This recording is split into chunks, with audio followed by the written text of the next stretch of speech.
Pengawas KPK hari ini menggelar sidang etik terhadap sejumlah pegawai KPK yang diduga melakukan praktik pungutan liar di rutan KPK. Anggota Dewas KPK, Samsudin Haris, menyebut sidang etik digelar per berkas perkara yang bisa mencakup 15 orang. Sebelumnya, Dewas KPK menjelaskan kasus temuan pungli di rutan KPK, perkaranya dibagi dalam 9 berkas.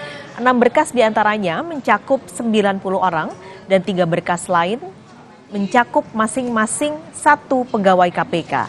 Berkas perkara diklasifikasikan berdasarkan pasal yang disangkakan terhadap masing-masing terduga pelanggar. Yang 90 itu dibagi 6, kemudian sisanya 3. Nah, yang pasalnya sama, tuduhannya itu disatukan, itu yang 90 itu. Nah, yang 6 itu bergelombang. Hari ini satu rombongan dulu, sebab banyak kan, 90 bagi 6 itu kan berapa ya, bisa 15 kali ya. Informasi selengkapnya akan disampaikan jurnalis Kompas TV, Dian Silitonga dari Gedung KPK Jakarta. Dian, total ada 93 pegawai KPK diduga terlibat pungli rutan. Nah, ini tidak tanggung-tanggung, bahkan total nilai punglinya 6,1 miliar rupiah. Anda sudah dapat informasikah siapa saja ke 93 pegawai itu? Ya, Pak Skalis, ini melibatkan mulai dari Kepala Rutan KPK, mantan Kepala Rutan KPK, kemudian juga Kepala Bagian Pengamanan atau yang disebut dengan Komandan Regu, kemudian juga staf rutan, hingga pengawal tahanan. Jadi memang kasus ini melibatkan mulai dari level atas hingga level bawah. Nah, sidang etik ini kemungkinan prosesnya akan cukup panjang karena seperti yang sudah disinggung tadi, bahwa sidang etik ini dibagi dalam 9 berkas perkara dan setiap sidang disidangkan per berkas perkara begitu ya. Jadi ada 9 berkas perkara, sidangnya di hari yang berbeda, dan setiap sidang yang disidangkan adalah 1 berkas perkara. Jadi cukup panjang nanti perjalanan sidang etiknya, sampai akhirnya nanti kita tentu mengetahui hasilnya. Apakah Dewas KPK menyatakan bahwa 93 pegawai KPK ini melanggar etik berat atau tidak. Dan kemudian juga sanksi apa yang akan dijatuhi kepada 93 pegawai KPK ini. Apakah sesuai dengan harapan publik bahwa Dewas KPK ini akan berani memberikan sanksi pemecatan atau pemberhentian tidak hormat.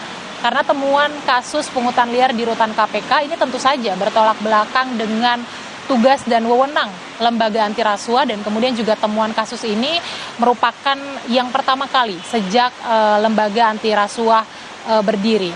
Nah, kemudian kita juga akan pantau bersama, Pak Skalis, dari berkas perkara mana atau pegawai yang mana yang kemudian nanti akan dikategorikan sampai di ranah pelanggaran tindak pidana. Karena dalam temuan kasus ini tidak hanya bicara soal pelanggaran etik saja, tetapi juga ada unsur tindak pidananya di sana. Kita tahu pungutan liar ini juga berkaitan erat dengan tindak pidana suap dan gratifikasi, bahkan ada indikasi pemerasan. Jadi kita pantau bersama karena informasinya ya tadi, bahwa petinggi-petinggi yang terlibat dalam kasus inilah yang kemudian terindikasi terjerat dalam tindak pidana. Jadi kita pantau bersama nanti seperti apa, baik itu proses etiknya maupun juga proses hukumnya.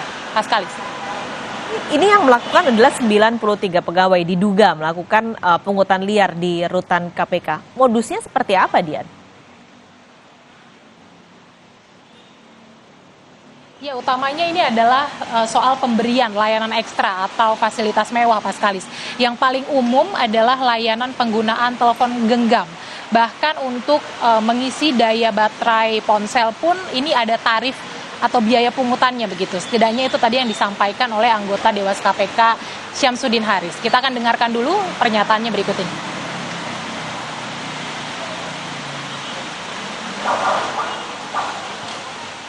Pokoknya dengan melakukan pungutan kepada tahanan, maka tahanan itu mendapat layanan lebih lah. Contohnya misalnya HP untuk komunikasi, itu contohnya. Bisa juga misalnya dalam bentuk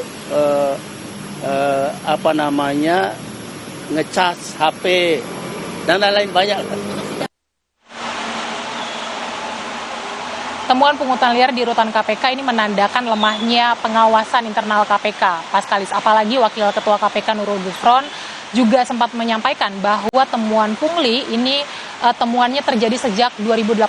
Artinya sudah sejak lama KPK tidak menerapkan sistem yang ketat untuk mengawasi rutan KPK begitu ya, untuk mempersempit celah terjadinya praktek pungutan liar. Kemudian juga KPK juga sebelumnya menjanjikan setelah mantan ketua KPK-nya Firly Bahuri terjerat kasus etik, kemudian juga kasus tindak pidana begitu ya, bertemu dengan pihak berperkara, kemudian juga melakukan pemerasan, ketua KPK Nawawi Pomolango memastikan bahwa kedepannya KPK ini akan memperbaiki sistem begitu ya, akan mengembalikan citra dan marwah KPK. Karenanya kita akan nantikan seperti apa langkah-langkah yang akan dilakukan KPK, karena temuan pungli di rutan KPK ini bukan pertama kalinya peristiwa problematika integritas yang terjadi di tubuh KPK begitu ya. Kalau boleh saya singgung sedikit, selain pungli kemudian juga pimpinan KPK-nya diketahui berhubungan dengan pihak berperkara, kemudian juga mantan pimpinan KPK Lili Pintauli Siregar kita ketahui juga waktu itu sempat diduga menerima gratifikasi, kemudian juga ada dugaan bahwa pegawai KPK juga ada yang pernah mencuri barang sitaan, kemudian juga melakukan korupsi uang perjalanan dinas, bahkan sampai melakukan perbuatan asusila terhadap istri tahanan. Jadi kita cermati bersama ke depan apakah KPK nantinya mampu mengembalikan marwah KPK yang sebelumnya pernah menjadi atau menempati posisi 3 teratas sebagai lembaga hukum yang dipercaya oleh publik. Paskalis. Dian Silitonga, terima kasih untuk laporan Anda langsung dari Gedung KPK Jakarta.